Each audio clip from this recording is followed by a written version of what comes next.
Hannah Mitchell sighed as she glanced at her laptop clock. 8:57 a.m., another Monday, another weekly team meeting with her micromanaging supervisor, Patricia. 3 minutes to compose herself before facing the weekly barrage of unrealistic expectations. Hannah took a sip of her lukewarm coffee, adjusted her navy blazer, and clicked the Zoom link from her calendar. The screen flickered to life, but instead of the familiar faces of her marketing team, she found herself staring at a solitary figure, a man with sharp blue eyes, dark hair with distinguished silver at the temples, and an expression of mild surprise. This definitely wasn't her 9 a.m. marketing meeting. "I'm so sorry," Hannah stammered, her finger already moving to disconnect. "Wrong meeting." "Stay," the man said, his voice carrying an unmistakable note of authority. "I was waiting for you." Hannah froze, finger hovering over the disconnect button. "Excuse me?" The man leaned forward slightly, his bespoke suit jacket shifting with the movement. "You're Hannah Mitchell, aren't you? From Crawford Marketing." Her heart skipped a beat. How did this stranger know her name? A quick glance at the meeting details made her stomach drop. This was William Blackwell's meeting. As in William Blackwell, CEO of Blackwell Industries, the parent company that had acquired Crawford Marketing just 3 months ago. "Mr. Blackwell, I apologize for the intrusion. There must be some mistake with my calendar," Hannah explained, mentally cataloguing which co-worker she'd need to throttle for this mix-up. "No mistake, Ms. Mitchell. I specifically requested this meeting," he replied, his expression unreadable. "Though I expected my assistant to inform you properly." Hannah's mind raced through possibilities. Was she being fired? Had her recent presentation on digital marketing strategies somehow caught the CEO's attention, and not in a good way? "Your proposal on restructuring the digital marketing division was interesting," William continued, studying her reaction. Hannah felt the blood drain from her face. That proposal had been confidential, a draft she'd created after hours, frustrated by the inefficiencies she witnessed daily. She'd only shared it with her friend in IT, Jessica, asking for feedback. It was never meant for executive eyes. "How did you—" she began. "It came across my desk yesterday," William interrupted, "though not through conventional channels." A notification pinged and William glanced away briefly. "I've just granted access to one more person who should be joining us." The meeting chime sounded, and Hannah's screen adjusted to accommodate a third participant, David Reynolds, the marketing director, and her boss's boss. His usually friendly face looked tense. "Mr. Blackwell, I apologize for the delay," David said formally before nodding in Hannah's direction. "Hannah." "Now that we're all here, let's begin," William said, straightening a stack of papers on his desk. "Ms. Mitchell, I'd like you to walk us through your proposal." Hannah swallowed hard. "Sir, that document was just a personal exercise. It wasn't meant to—" "15 minutes, Ms. Mitchell," William interrupted gently but firmly. "Consider this your opportunity to defend your ideas." With shaking hands, Hannah opened the document on her computer. What choice did she have? She began explaining her vision for restructuring the digital marketing division, gaining confidence as she spoke about more efficient team configurations, elimination of redundant approval processes, and integration of advanced analytics. As she spoke, she noticed William taking notes, his expression inscrutable. David's face had transitioned from tense to thoughtful, occasionally nodding at certain points. "Your assessment of our current inefficiencies is remarkably accurate," William commented when she finished, "though I wonder about the impact on our more traditional clients." "I've considered that," Hannah replied, finding her voice. "Page 12 outlines a transition strategy that maintains dedicated resources for traditional marketing channels while gradually introducing clients to digital options that could enhance their results." William flipped through his printout, finding the section. One eyebrow raised slightly, the closest thing to approval she'd seen yet. "David," William addressed the marketing director, "your thoughts?" David cleared his throat. "It's bold, certainly. Some of these changes would mean significant restructuring, but—" He paused. "The projected outcomes are compelling. I'm particularly interested in the client retention strategy Hannah's outlined." The conversation continued for another 30 minutes, with William probing deeper into specific aspects of her proposal. Hannah felt like she was defending a dissertation, but with every answer, her confidence grew. "Thank you, David," William finally said. "Would you mind if I speak with Ms. Mitchell privately for a moment?" David nodded and disappeared from the screen, leaving Hannah alone with the CEO once more. Her stomach tightened with anticipation. "Ms. Mitchell," William began, setting aside his notes. "I've been concerned about our digital marketing division since the acquisition. Your proposal addresses nearly every issue I've identified, plus several I hadn't considered." "Thank you, sir," Hannah replied cautiously. "I have a proposition for you," William continued. "I'm assembling a special task force to implement changes across all our marketing divisions. I need someone with fresh ideas and the courage to present them, even when they might not be welcomed." Hannah's mind reeled. Was this really happening? "The role would report directly to me," William added. "You'd be working alongside executives with decades of experience, and yes, some of them will resist your ideas simply because you're younger and newer to the industry." "I'm used to that," Hannah said, before she could stop herself. A slight smile crossed William's face, the first she'd seen. "I suspect you are. The question is, are you interested?" Before Hannah could respond, her phone buzzed with an incoming call. Jessica. She ignored it. "I am interested," Hannah confirmed, "though I'd need to understand more about the scope and expectations." "Of course," William nodded. "My assistant will set up a proper meeting to discuss details." He glanced at something off-screen. "She's actually trying to reach you right now." Hannah's phone buzzed again with a text message from an unknown number. "Mr. Blackwell's office here. Please call when you're available."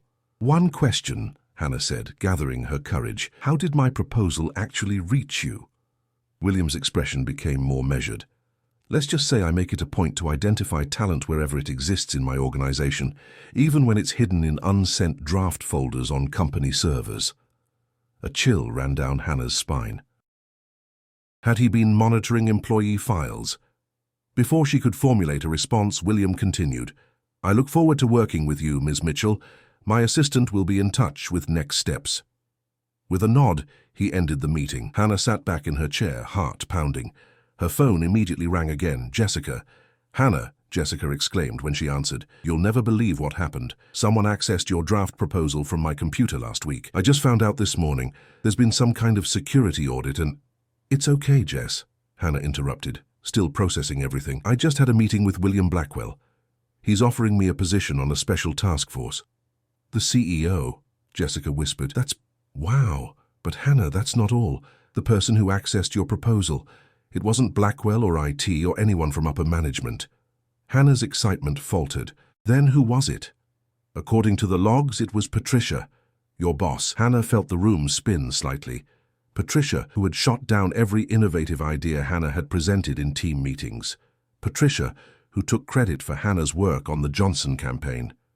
Patricia, who had been notably absent from this morning's team meeting. Her phone pinged with an email notification, a meeting request from William Blackwell's office for tomorrow morning, with a pre-meeting dinner tonight to discuss her vision for the future of digital marketing at Blackwell Industries. Something didn't add up. Why would Patricia send her proposal upward? And why would the CEO of a multi-billion-dollar company take such immediate interest in a mid-level marketing specialist's unsent draft? As Hannah reached for her now cold coffee, her computer chimed with another incoming email from Patricia. The subject line sent another chill through her. "We need to talk now." Hannah stared at Patricia's email for a full minute before opening it. The message was brief but ominous. "My office, 10 a.m. This is not optional." She had exactly 45 minutes to prepare for whatever storm was brewing.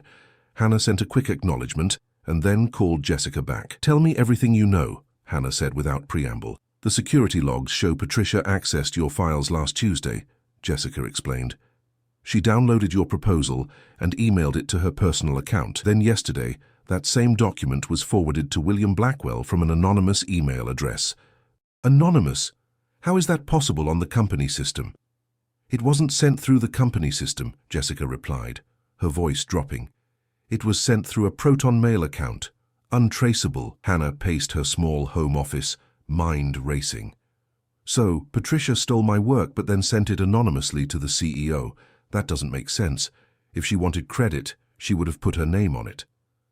"Unless she didn't want credit," Jessica suggested. "What if she wanted to get you in trouble?" The thought had crossed Hannah's mind.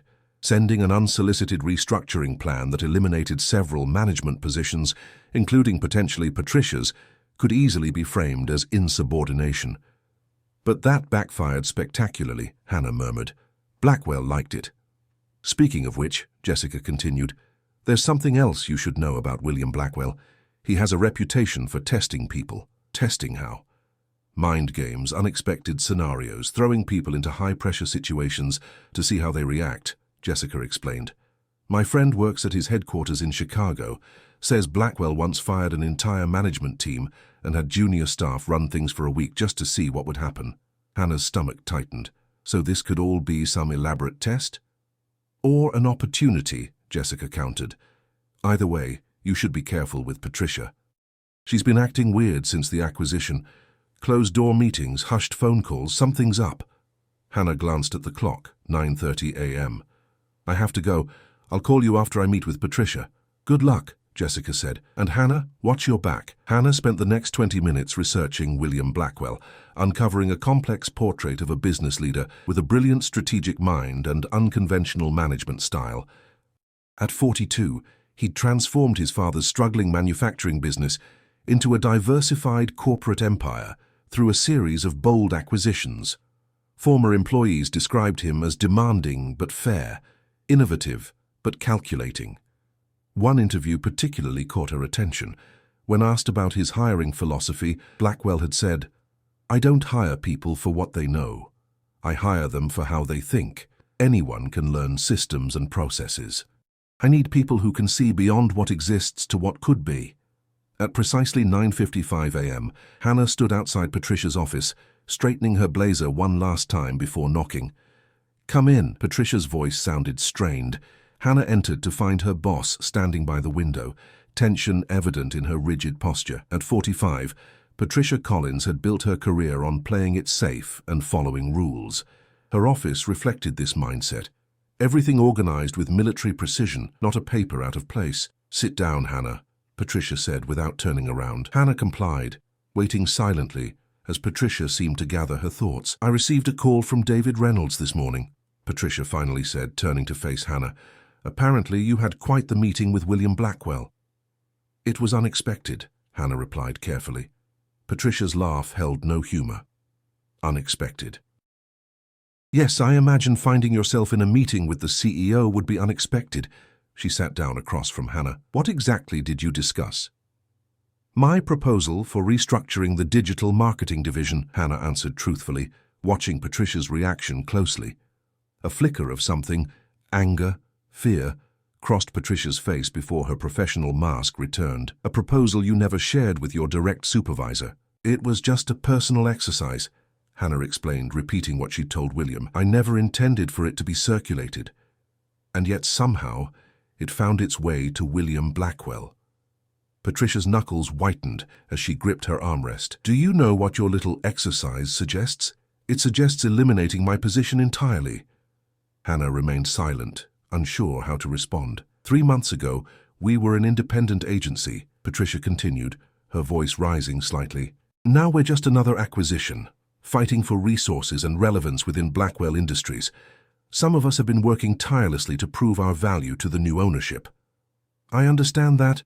No, you don't, Patricia snapped. You've been here, what, 2 years? I've dedicated 15 years to building Crawford Marketing, 15 years of sacrifices you couldn't begin to comprehend. The bitterness in Patricia's voice surprised Hannah. Beneath the rigid exterior was a woman genuinely afraid for her future. I didn't send the proposal to Mr. Blackwell, Hannah said quietly. Patricia's eyes narrowed. Then who did? According to IT, you downloaded it from my drafts folder and forwarded it to your personal email. Patricia's face paled slightly before flushing with anger. You're having me investigated? How dare you? I didn't, Hannah began, but Patricia cut her off. Let me be very clear. If you think cozying up to Blackwell will save you when the inevitable cuts come, you're sorely mistaken. He's not known for his loyalty to employees. The conversation was derailing rapidly. Hannah decided to change tactics. Patricia, I have no interest in taking your job or undermining your position. My proposal was about making our division more efficient, not about eliminating experienced leadership. Patricia studied Hannah for a long moment. You've been offered a position on his task force, haven't you? Hannah nodded reluctantly. And you're meeting him for dinner tonight, Patricia added, confirming she somehow knew about the invitation Hannah had only received an hour ago. Yes. Patricia leaned back in her chair, something calculating replacing the anger in her expression. Then perhaps we can help each other. What do you mean? Blackwell values information, specifically information about what's really happening in his companies, not just what executives tell him. That's why your proposal caught his attention. It highlighted inefficiencies others have been concealing. Hannah waited, sensing there was more. I have information that would be very valuable to him, Patricia continued. Information about certain accounting irregularities at Crawford that predated the acquisition, but continue to this day. Hannah felt a chill. You want me to be your informant? I want us to form an alliance, Patricia corrected. You have Blackwell's ear. I have information he needs. Together we could not only secure our positions, but potentially advance them. And if I refuse? Patricia's smile didn't reach her eyes. Then I'll be forced to protect myself by whatever means necessary. Including sharing some concerning emails you sent disparaging Blackwell Industries during the acquisition process. Hannah remembered those venting sessions with Jessica. Unprofessional, perhaps, but hardly scandalous. That sounds like blackmail. That sounds like business, Patricia countered. You have until tomorrow morning to decide. Hannah stood, recognizing the dismissal. As she reached the door, Patricia added, One more thing. Your friend in IT, Jessica, isn't it? She should be more careful about accessing security logs. That kind of unauthorized snooping is grounds for immediate termination. The threat was unmistakable. Hannah left without another word, her mind whirling with implications. On her way back to her office, her phone chimed with a text from an unknown number. Car will pick you up at 7 p.m. for dinner with Mr. Blackwell. Business casual. Claire Donovan, executive assistant. The rest of the day passed in a blur of meetings and preparations. Hannah cancelled her evening plans with Ryan, her boyfriend of 6 months, who took the news with surprising irritation. Another rain check, he complained. That's the third time this month. This is important, Ryan, Hannah explained, keeping her voice low as colleagues passed her office. It's dinner with the CEO. It's always something important with you, Ryan sighed. Your career always comes first. The familiar argument threatened to unfold again. Ryan's landscaping business operated on a strict 9-to-5 schedule, and he struggled to understand Hannah's professional ambition. She didn't have time to navigate his insecurities today. We'll talk tomorrow, she promised before ending the call. At 6:30 p.m., Hannah surveyed herself in her hallway mirror. She'd chosen a sleek black dress with a tailored burgundy blazer, professional yet confident. Her normally wavy brown hair was smoothed into a simple updo, and she'd added pearl earrings that had belonged to her grandmother. As she applied a final touch of lipstick, her phone rang. Jessica. I just got called into HR, Jessica said without greeting. Someone reported me for improper system access. Hannah closed her eyes briefly. Patricia. Has to be. They've suspended my access pending investigation. I'm so sorry, Jess.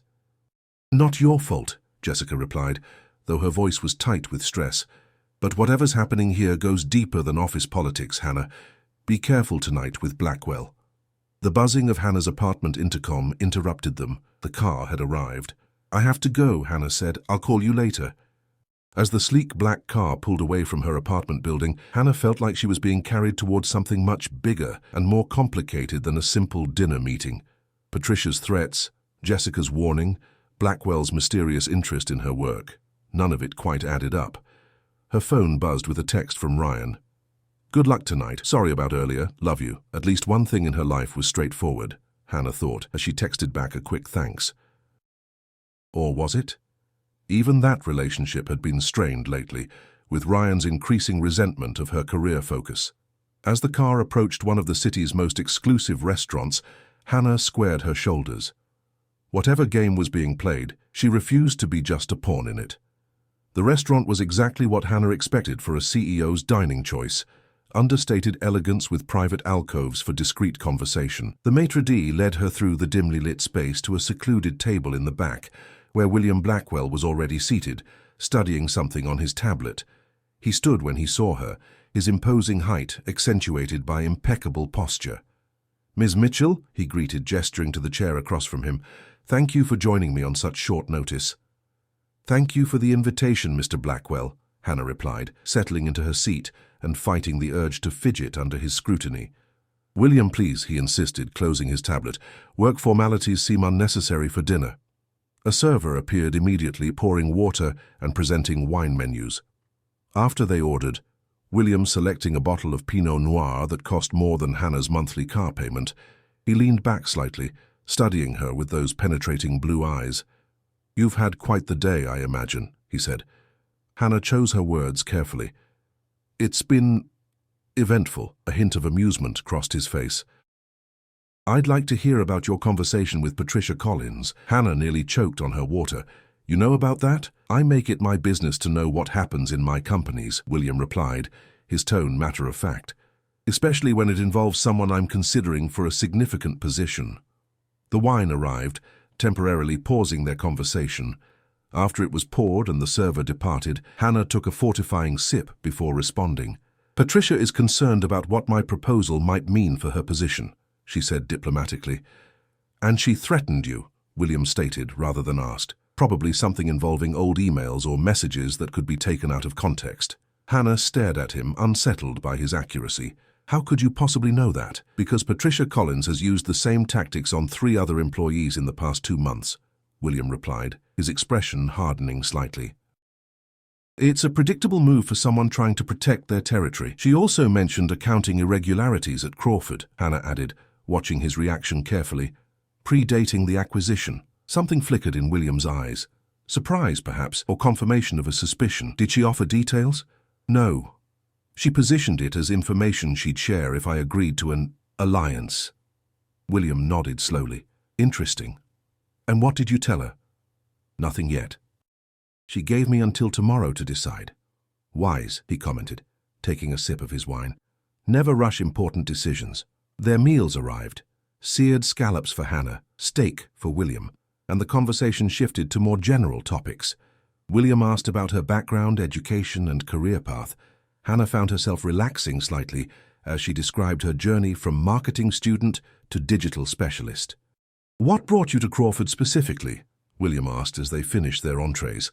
"Honestly, their work-life balance policies," Hannah admitted. "I had offers from larger agencies, but they all expected 60-hour weeks as standard.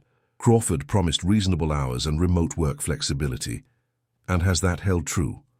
"Mostly," Hannah nodded, "though things have been more intense since the acquisition." "Because of uncertainty or increased workload?" "Both," Hannah replied. "Plus the cultural shift. Crawford was family-owned, very collaborative. Blackwell Industries is more hierarchical." William raised an eyebrow. "You're not afraid to be direct, are you?" "I find it saves time," Hannah said, immediately wondering if she'd gone too far. To her surprise, William laughed, a genuine sound that transformed his serious face. "I agree completely. Directness is undervalued in corporate America." As dessert was served, William steered the conversation toward her proposal. "What inspired it? Most employees at your level don't spend their free time redesigning organizational structures." Hannah considered her answer. "Frustration, initially. I kept encountering the same bottlenecks. Approvals that took weeks, resources split across competing priorities, teams working in silos. The acquisition added new layers of complexity without addressing existing problems." "So you decided to solve it yourself?" "I decided to think through what might work better," Hannah clarified. "I never intended it to be implemented. It was just a thought exercise." William studied her for a moment. "That thought exercise identified inefficiencies that 3 separate consulting firms missed in their post-acquisition analysis. You have good instincts, Hannah." The compliment caught her off guard. "Thank you." "Now about the task force," William continued. "It's not just about reorganizing marketing. It's about integrating Crawford's strengths into Blackwell's broader strategy while eliminating redundancies." "Eliminating redundancies," Hannah repeated carefully. "You mean laying people off?" William didn't flinch. "Some positions will be eliminated, yes. That's the reality of acquisitions, but talent will be reassigned where possible." "And Patricia's position? That depends partly on what you discover about these accounting irregularities she mentioned," William replied, his expression turning serious. "Which brings me to the real reason for this dinner." Hannah set down her dessert fork, suddenly alert. "I need someone on the inside of Crawford's leadership team," William explained. "Someone who can access information without raising suspicions, someone people trust and confide in." Understanding dawned on Hannah. You want me to spy for you? I prefer to think of it as conducting due diligence that should have happened before the acquisition, William corrected smoothly. There are discrepancies in Crawford's financial reporting that my team has flagged. Nothing definitively illegal, but concerning enough to warrant deeper investigation. Hannah felt her earlier unease returning. Why me? Why not use your internal audit team? Because an official audit would alert the very people we're concerned about, William explained, and because you've already demonstrated you can see problems others miss. So the task force position is genuine, William assured her, but it also provides the perfect cover for you to access information across departments. You'll report officially to David Reynolds, but you'll share your findings about these potential irregularities directly with me. Hannah's mind raced. The opportunity was extraordinary, but the ethical implications troubled her. What if I find nothing irregular? Then Crawford's books are clean, and you'll have still contributed valuable insights to the task force, William replied. This isn't about manufacturing evidence, Hannah. It's about finding the truth. She considered his words. And if I decline this particular aspect of the role, William studied her for a moment, the task force position remains yours if you want it. I don't pressure people into ethical compromises. That creates liabilities, not assets. But I think you're curious enough to want to know what's really happening at Crawford. He wasn't wrong. The accountant in Hannah, her first major before switching to marketing, was already analyzing possibilities. I need to think about it, she finally said. Of course, take tonight to consider. William signaled for the check. I'll need your answer at our official meeting tomorrow. As they waited for the car that would take Hannah home, William added, one last thing. Trust no one with this information. Not friends, not colleagues, not significant others. Corporate espionage is more common than you might think. The ride home gave Hannah time to process the evening's revelations. William Blackwell wasn't just testing her with the proposal. He was recruiting her for something that walked a fine line between corporate investigation and industrial espionage. The career opportunity was undeniable, but at what cost to her integrity? When she arrived home just after 10 p.m., she was surprised to find Ryan's car parked outside her apartment building. They didn't have plans, and he rarely showed up unannounced. She found him sitting on her couch, scrolling through his phone. He looked up when she entered, his expression uncharacteristically serious. How was dinner with the big boss, he asked, his tone just slightly off. Interesting, Hannah replied cautiously. What brings you here? Ryan stood, pocketing his phone. Can't I surprise my girlfriend? Of course, Hannah said, setting down her purse. It's just unusual for a weeknight. Ryan approached, kissing her briefly. You look beautiful. That dress is new, isn't it? I bought it last month, Hannah replied, increasingly puzzled by his behavior. Ryan, is everything okay? Just missed you, he said, wandering toward her kitchen. Want some wine? I brought that red you like.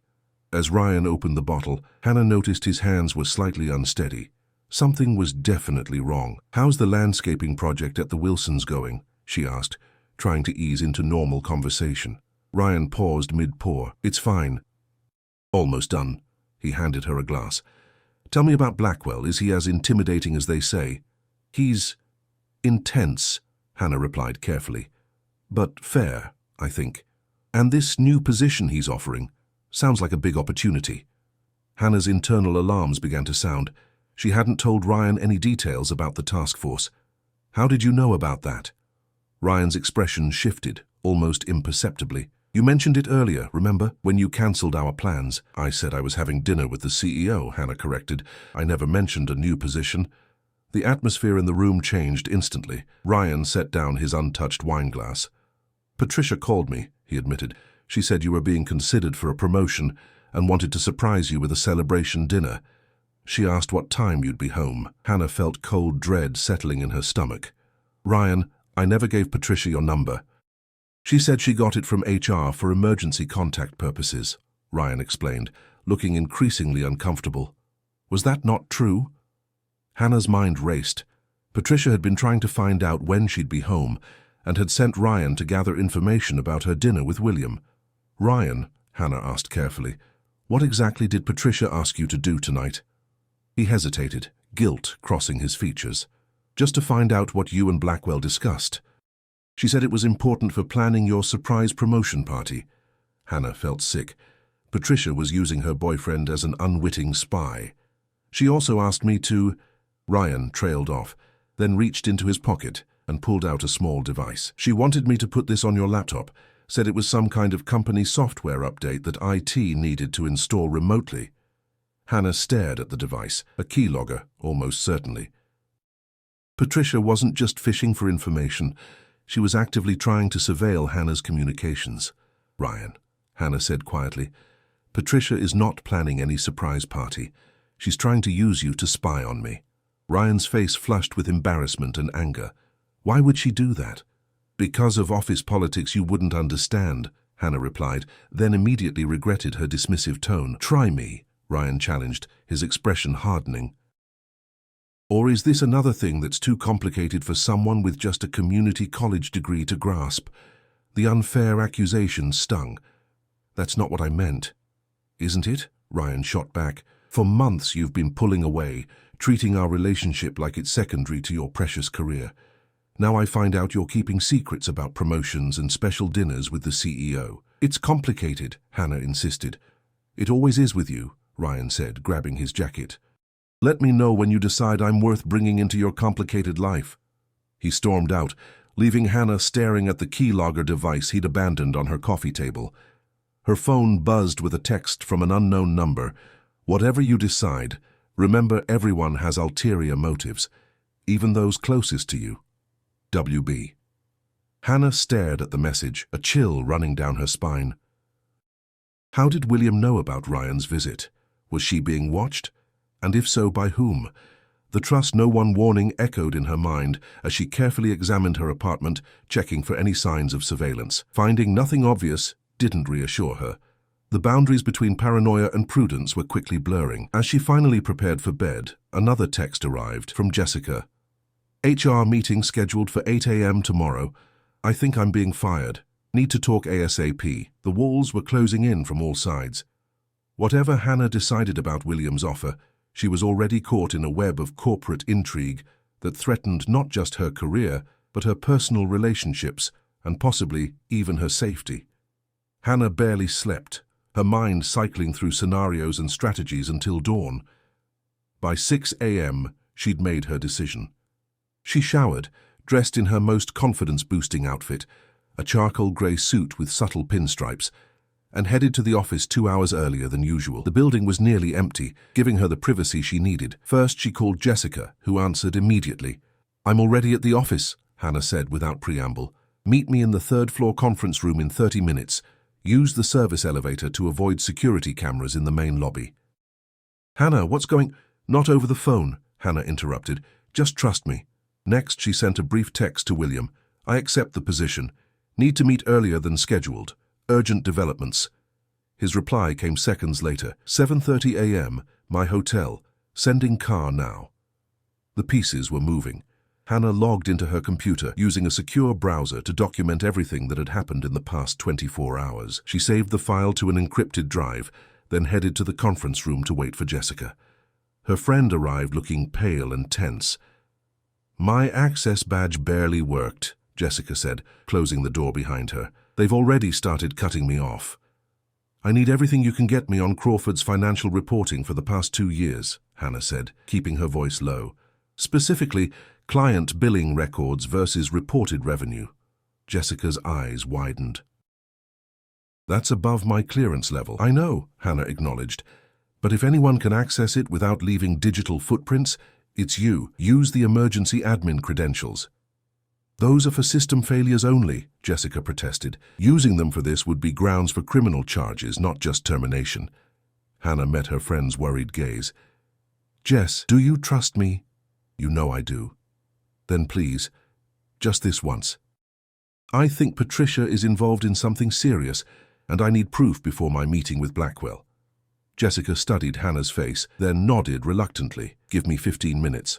While Jessica worked, Hannah prepared for her confrontation with Patricia, who typically arrived at 7 a.m. sharp. At precisely 7:03, Hannah saw her boss march past the conference room, heading for her office. Jessica returned moments later with a USB drive. I found something, she said. her voice trembling slightly. Multiple instances where client payments don't match reported revenue. The differences are disguised as marketing research expenses, but they're being directed to an offshore account. Hannah felt a mix of vindication and dread. How much? Nearly $2 million over 18 months, Jessica replied. Hannah, this is major financial fraud. Patricia's electronic signature is on every transaction. That explains why she was so desperate to control the narrative with Blackwell, Hannah murmured. She knew an audit would uncover this eventually. What are you going to do? First, you need to get out of here, Hannah insisted. Go home, pack a bag, and wait for my call. Don't answer your phone for anyone else. You're scaring me, Jessica said quietly. I'm trying to protect you, Hannah countered, squeezing her friend's hand. The less you know right now, the better. After Jessica left, Hannah headed straight for Patricia's office. She didn't bother knocking. Patricia looked up in surprise, then annoyance. I don't recall scheduling a meeting this early. I found the accounting irregularities, Hannah said calmly, closing the door behind her. $2 million, Patricia. Did you really think no one would notice? The color drained from Patricia's face. I have no idea what you're talking about. Save it, Hannah replied, holding up the USB drive. I have the transaction records. Your signature is on all of them. Patricia's expression morphed from shock to calculated composure. Where did you get those files? That's not important, Hannah said. What matters is what I do with them. Patricia leaned back in her chair, seemingly regaining her equilibrium. And what exactly do you plan to do? Turn them over to Blackwell? You're implicated too, you know. How do you figure that? The system logs will show you accessed those files, Patricia explained with cold confidence. Or rather, that someone using your credentials did. I've been documenting your erratic behavior for months, missed deadlines, conflicts with co-workers. It would be easy to paint you as a disgruntled employee trying to frame me. Hannah hadn't anticipated this angle. No one would believe that. They might, Patricia countered, especially after they learn about your boyfriend's visit to your apartment last night. Installing company spyware on a personal device? That's a serious security violation. Hannah's blood ran cold. You're monitoring my apartment? Patricia's smile was chilling. Crawford may seem old-fashioned, but our security systems are quite sophisticated. Did you really think I wouldn't protect myself against ambitious underlings like you? The pieces clicked together. William's mysterious text warning that everyone had ulterior motives. He must have known about Patricia's surveillance. Perhaps he even had his own. Here's what's going to happen, Patricia continued, her voice hardening. You'll decline Blackwell's offer and request a transfer to another division. You'll hand over that drive and any copies you've made. In exchange, I'll ensure your friend Jessica keeps her job, and this unfortunate misunderstanding never appears in your personnel file. Hannah considered her options. She glanced at her watch, 7:25 a.m. The car would be waiting downstairs to take her to William's hotel. I need time to think, she said finally. You have until noon, Patricia replied. And Hannah, don't test me on this. You'll lose. Hannah left Patricia's office with her heart pounding. The stakes had escalated beyond office politics to potential criminal charges. She took the elevator to the lobby, where she found a sleek black car waiting. During the short drive to William's hotel, Hannah reviewed the evidence on the USB drive, confirming what Jessica had found. The fraud was elaborate but clearly documented. Patricia hadn't just been embezzling, she'd created a complex scheme that could potentially implicate others if discovered. The car pulled up to an upscale downtown hotel. A concierge directed Hannah to a private meeting room off the lobby where William waited, looking as impeccable at 7:30 a.m. as he had at dinner. You look troubled, he observed as she entered.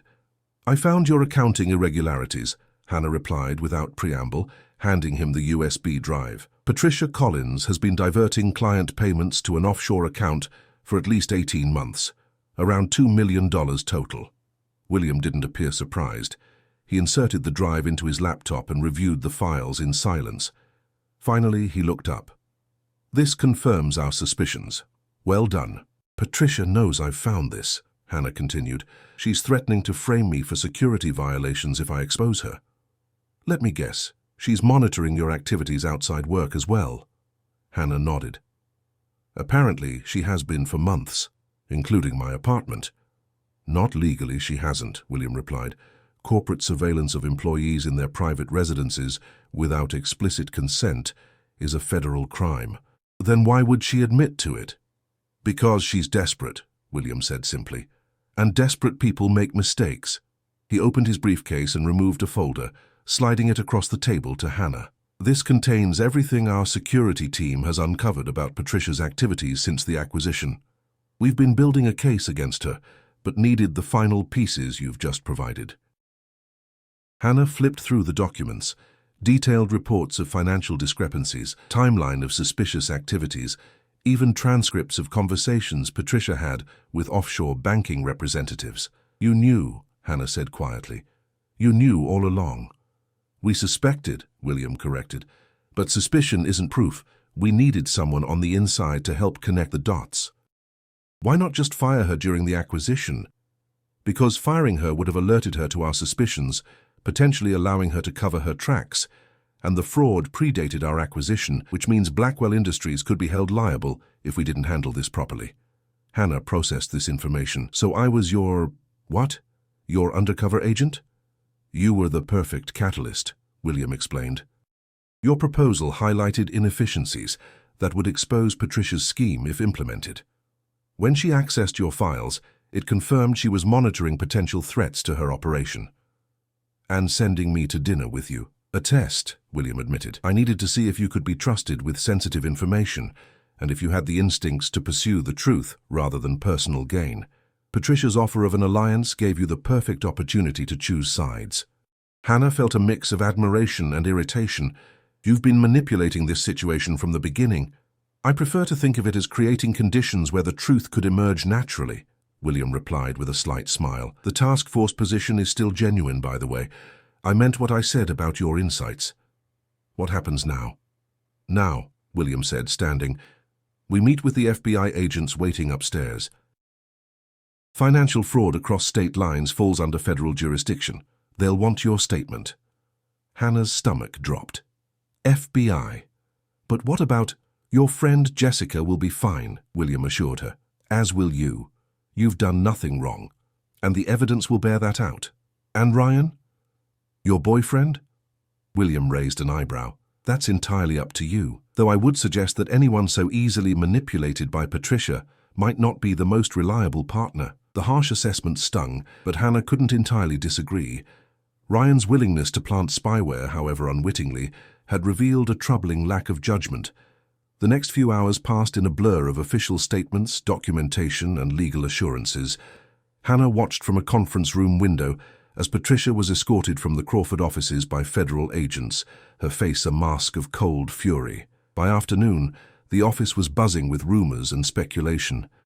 David Reynolds called an emergency all-staff meeting to announce Patricia's indefinite leave of absence and to introduce Hannah as the interim digital marketing director. The shocked expressions of her former teammates almost made the stress of the past 24 hours worthwhile. Almost. When she finally returned to her apartment that evening, Hannah found a small envelope that had been slipped under her door. Inside was a handwritten note from William. The surveillance devices have been removed from your apartment. Your privacy is restored. Dinner tomorrow to discuss your first official task force assignment. WB. Hannah smiled, despite her exhaustion. She texted Jessica, confirming her friend's job was secure. In fact, she'd been offered a promotion to senior IT security specialist. Then she faced the more difficult task, calling Ryan. I've been worried sick, he said when he answered. The news is saying there was some kind of FBI raid at your company. It's been a crazy day, Hannah acknowledged. Can you come over? We need to talk. Ryan arrived 30 minutes later, his expression a mix of concern and contrition. I'm so sorry about last night, he began immediately. I should never have agreed to put that device on your computer. No, you shouldn't have, Hannah agreed, gesturing for him to sit. It showed a serious lack of judgment, Ryan. I know, he said miserably. I felt so disconnected from your work life, and when Patricia called, it felt like a chance to be involved in something important to you. Hannah studied him, his open, earnest face so different from the calculating expressions she'd navigated all day. There was no duplicity in Ryan, just insecurity and poor decision-making. I need to know something, she said carefully. If we stay together, my career is only going to get more demanding. The position I've been offered is significant, director level with potential for further advancement.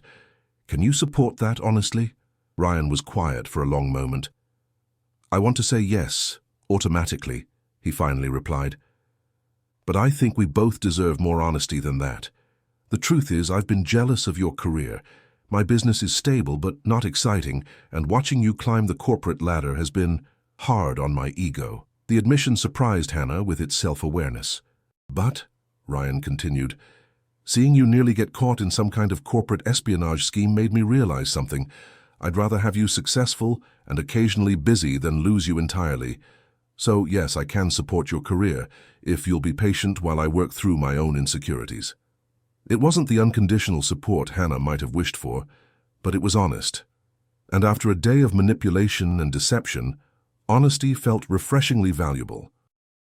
I can work with that, she said, reaching for his hand. 6 months later, Hannah stood in front of the assembled executive team at Blackwell Industries' Chicago headquarters.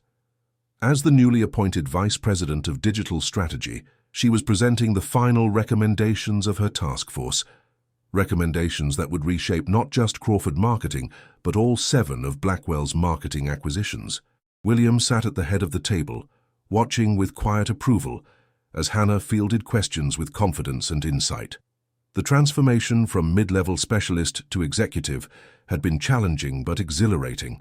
Jessica had flourished in her new security role, implementing systems that would prevent future financial fraud. Ryan had indeed worked on his insecurities, even enrolling in business courses to better understand Hannah's world. Their relationship had deepened through honest communication and mutual respect. As the meeting concluded to enthusiastic approval, William approached Hannah. "Congratulations," he said, shaking her hand firmly. "You've exceeded even my expectations." "Thank you for the opportunity," Hannah replied sincerely. "Though next time you need someone to help expose corporate fraud, perhaps a little more warning would be appreciated." William laughed. That genuine laugh that still surprised her when it emerged from his usually serious demeanor. "Noted, though I hope there won't be a next time. Just one question that's always bothered me," Hannah said as they walked toward his office. "That first morning when I accidentally joined your Zoom meeting, was it really an accident?" William's smile was enigmatic. "What do you think?" Hannah considered the perfect timing, the calendar mistake that had changed the trajectory of her career. "I think you created the conditions for the truth to emerge naturally," she said, echoing his words from 6 months ago. "Smart woman," William replied, holding open his office door. "Now let's talk about your first acquisition target. I think you're ready to build your own team." As Hannah entered his office, she reflected on how a single wrong Zoom meeting had led to this moment, exposing fraud, advancing her career, and even strengthening her personal relationships through honest communication. Sometimes, the wrong meeting turned out to be exactly right.